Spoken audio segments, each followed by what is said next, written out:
जय माता दी। मेरे सभी प्यारे दोस्तों, मैं लक्ष्मी शर्मा बड़ों को चरण स्पर्श, छोटों को प्यार और बराबर वालों को दिल से नमस्कार करती हूँ। आज हम इस वीडियो में जानेंगे पूजा के दौरान हमें किन बातों का विशेष ध्यान होना चाहिए। ज्योतिषों की मानो तो रोज अपने इष्ट देव की कम से कम 20 से 30 मिनट तक पूजा करनी चाहिए। कहा जाता है कि सुबह सुबह भगवान को याद करने से पूरे दिन सकारात्मक ऊर्जा और जीवन में आगे बढ़ने की दिशा मिलती है। लेकिन रोज की पूजा कभी जल्दी जल्दी नहीं करनी चाहिए। पूजा का मतलब है भगवान की आराधना। कहा जाता है कि कण कण में ईश्वर विद्यमान है, लेकिन फिर भी हम पूजा कर ईश्वर की आराधना करते हैं। कुछ लोग विशेष कार्य की सफलता, मनोकामना की पूर्ति के लिए पूजा पाठ करते हैं। पूजा पाठ से मन शांत हो जाता है, लेकिन धर्म के जानकारों की माने तो पूजा के दौरान कुछ नियमों को मानना बेहद जरूरी है। कुछ चीज़ें जैसे पूजा स्थल, पूजा के लिए इस्तेमाल होने वाली सामग्री और कुछ ऐसे ही नियम जिन्हें अपनाने के बाद आपकी जिंदगी में सुख, संपत्ति और खुशियाँ ही खुशियाँ मिलेगी। ईश्वर पर विश्वास ही किसी भी धर्म की नींव है।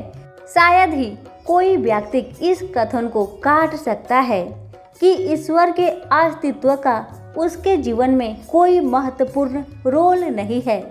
पूजा में घी का दीपक जलाने के लिए मौली की बत्ती का इस्तेमाल करें। घी का दीपक दाईं ओर एवं तेल का दीपक बाईं ओर रखें। सुबह सुबह भगवान को खुशबू वाले फूल अर्पित करें। फूल अर्पण करने के कारण है कि फूलों में तेजी से सकारात्मक ऊर्जा ग्रहण करने की शक्ति होती है। सबसे पहले भगवान गणेश का ध्यान करना चाहिए, क्योंकि पूजा में सबसे पहले 21 या 31 बार गणपति भगवान के इस मंत्र का जाप करें। पूजा चाहे कोई भी हो, सभी में चावल की भूमिका महत्वपूर्ण होती है, लेकिन ध्यान रहे कि पूजा में जिन भी चावलों का प्रयोग हो वह अखंडित हो, अर्थात टूटे हुए ना हो। चावल चढ़ाने से पहले अगर आप उन्हें हल्दी के घोल में पीला कर सकते हैं तो यह और भी शुभ है।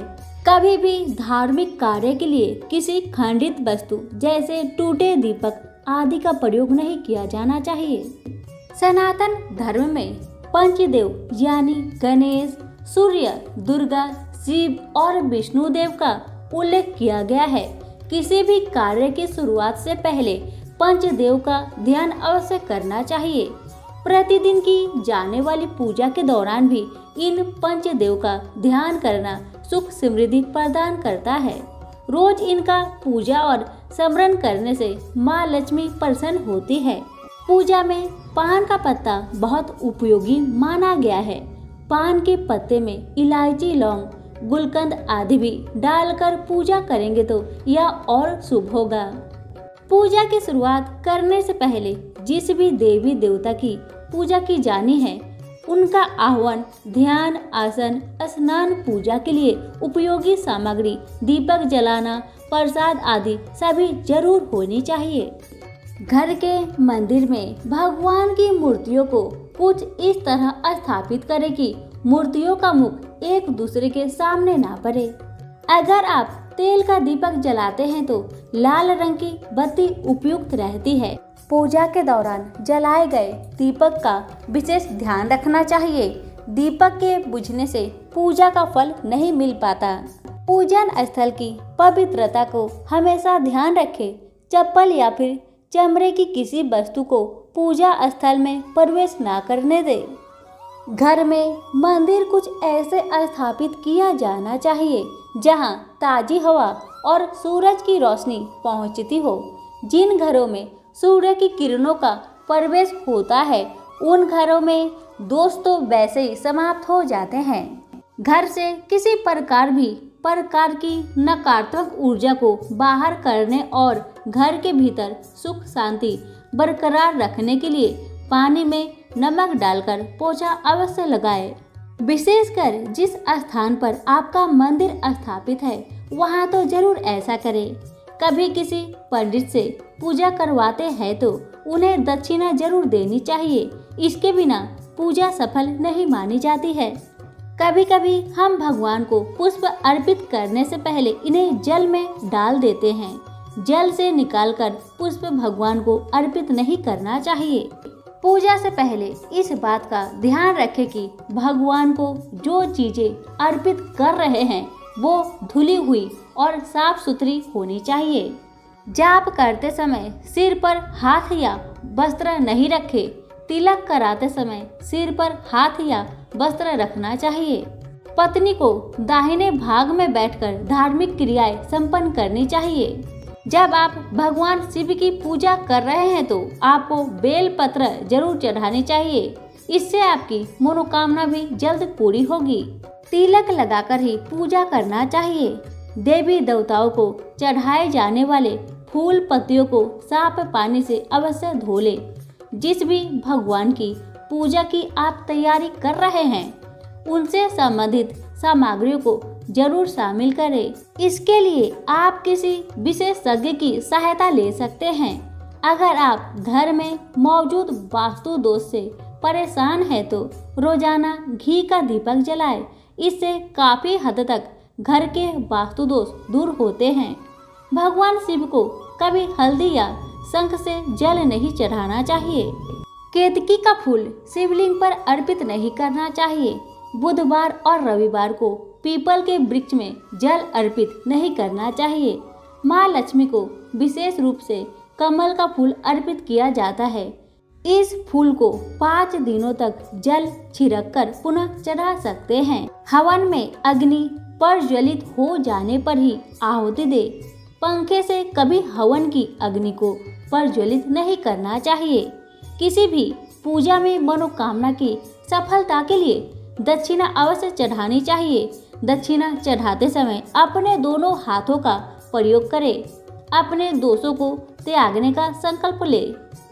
जिस आसन पर बैठकर आप पूजा करने वाले हैं उसे पैरों से नहीं अपने हाथों से खिसकाएं। पूजा स्थल के ऊपर किसी प्रकार का कबाड़ कदापि ना रखें। ध्रुवा एक प्रकार की घास होती है। इसे रविवार को नहीं तोड़नी चाहिए। गंगा जल को किसी प्लास्टिक की बोतल और लोहे के बर्तन में नहीं रखना चाहिए। गंगा जल को पवित्र धातु के बर्तन जैसे तांबे के बर्तन में ही रखकर इस्तेमाल करना चाहिए। किसी भी प्रकार की पूजा के दौरान फल जरूर चढ़ाना चाहिए। पूजा के दौरान कभी भी एक दीपक से दूसरा दीपक नहीं जलाना चाहिए। इस बात का भी ध्यान रखें कि ध्रुवा गणेश जी को अर्पित की जाती है, लेकिन इस बात का ध्यान रखें कि माँ दुर्गा को तुलसी नहीं चढ़ानी चाहिए। शिव जी, गणेश जी और भैरव जी को तुलसी नहीं चढ़ानी चाहिए। तुलसी का पत्ता बिना स्नान किए नहीं तोड़ना चाहिए। शास्त्रों के अनुसार यदि कोई व्यक्ति बिना नहाए ही तुलसी के पत्तों को तोड़ता है तो पूजन में ऐसे पत्ते भगवान द्वारा स्वीकार नहीं किए जाते हैं। तुलसी के पत्तों को 11 दिनों तक वासी नहीं माना जाता है। इसकी पत्तियां हर रोज जल छिड़ककर पुनः भगवान को अर्पित किया जा सकता है। रविवार, एकादशी, द्वादशी, संक्रांति तथा संध्या काल में तुलसी के पत्ते नहीं तोड़ना चाहिए। सूर्य देव को शंख के जल से अर्घ्य नहीं देना चाहिए। आरती करते समय भगवान के चरणों में 4 बार, नाभि की 2 बार, मुख की 1 बार या 3 बार आरती उतारकर समस्त अंगों की 7 बार आरती उतारे। आरती के समय घंटा, थाली, शंख आदि बजाने से इनकी ध्वनि से आसपास के वातावरण में कीटाणु नष्ट हो जाते हैं। सकारात्मक ऊर्जा का प्रवाह होता है। अगर आपको हमारी आज की जानकारी पसंद आई हो तो लाइक शेयर जरूर करें और हमारे चैनल को सब्सक्राइब करके हमारे साथ जुड़े रहें। धन्यवाद।